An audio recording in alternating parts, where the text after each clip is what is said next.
Sometimes known as the deep six, these 6 small muscles are located deep to the gluteus maximus and create lateral rotation of the hip, all attached to aspects of the greater trochanter and fan medially to attach to the sacrum and pelvis.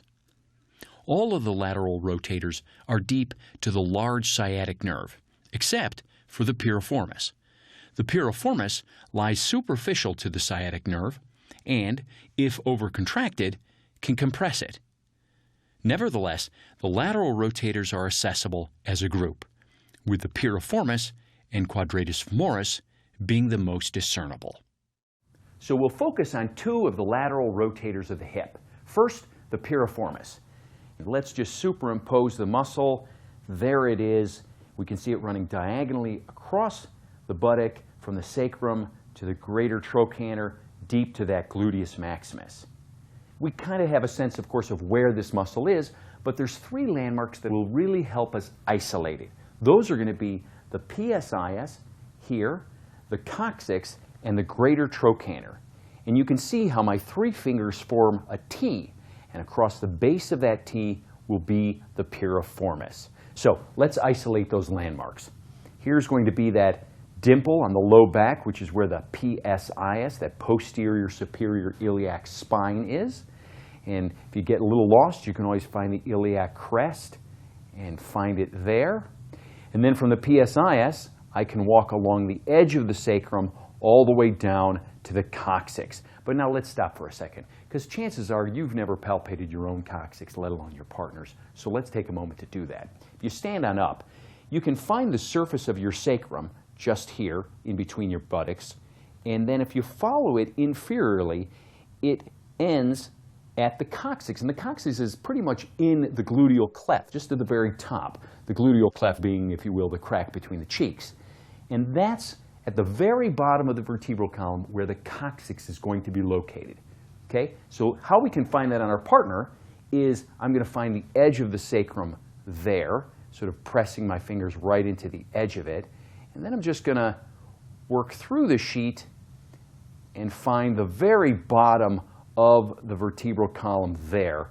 And that's going to be the location of the coccyx. So we've got the coccyx and the PSIS. And then the third landmark is that greater trochanter. It's that superficial point of bone here on the outside of the hip. If I ever get really confused, I can just rotate the thigh a little bit and move the hip, and I can feel it pass underneath my fingers.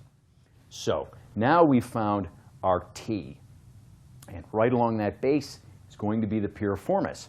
So I'm going to just set my fingers just along that line and work them slowly through the adipose tissue of the buttock and the thick belly of the gluteus maximus. And there we can really feel that sort of 1 or 2 finger wide belly of the piriformis. And if I ask my partner to just try to laterally rotate his hip a little bit against my resistance, so he's going to try to go that way, and I'm going to give him some resistance. Go ahead. There we go. Underneath my finger, I feel a very solid contraction of this muscle. And go ahead and relax, and it softens up as he relaxes.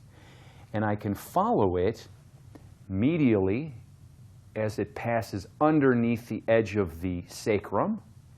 And then I can follow it laterally as it heads out toward the greater trochanter, becoming thinner along its way.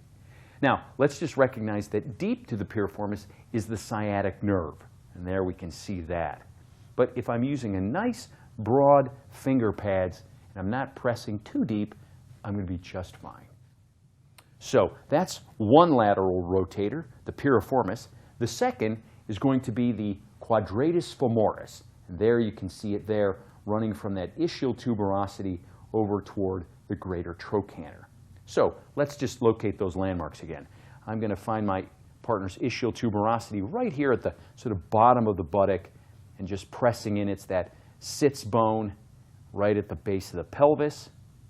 And then I'm going to walk over and find that posterior portion of the shaft of the femur right there.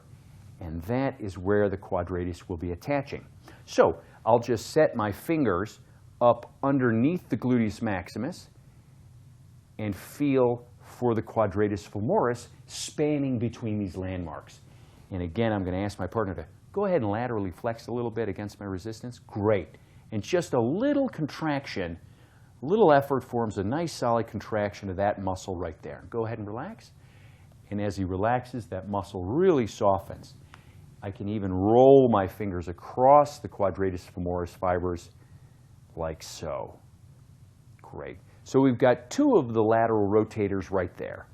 And to shorten the entire group of lateral rotators, I can laterally rotate the hip, and to lengthen them, I can medially rotate at the hip. So shortening the lateral rotators and lengthening the lateral rotators.